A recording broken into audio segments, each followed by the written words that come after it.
Luna. Pero sabi nila no takers yan kasi luma na, mahina. I will either convert it into a hospital. Tingnan ko lang kung how much I would spend. Gawin ko yung hospital ninyo. Ilagay ko sa, wherever the fighting is. Sirahin ko lang yung loob. Lagyan ko ng mga operating rooms. Para yan ang gawin ko. Walang silbi ang barko na yan. So, kinabangan na lang natin.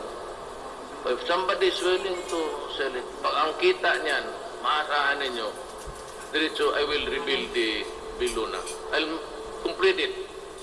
I will add another building, maybe, a new one, and you'll have the comparative best medical treatment. It will have everything.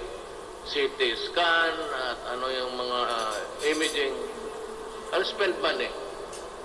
So, and we will improve the hospitals kung anong immediate and urgent needs to be there.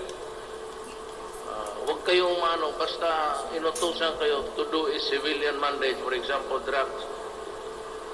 Go ahead. Hindi na ako magtanong kung paano mo ginawa. Basta ako pag nagkasabit kayo sa trabaho, mandated by law, patas, hindi naman natin yan, you will have my protection.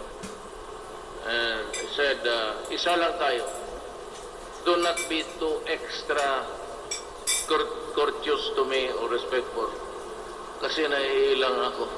Anak lang rin ako ng migrant dito sa Mindanao. Nung umalis kami ng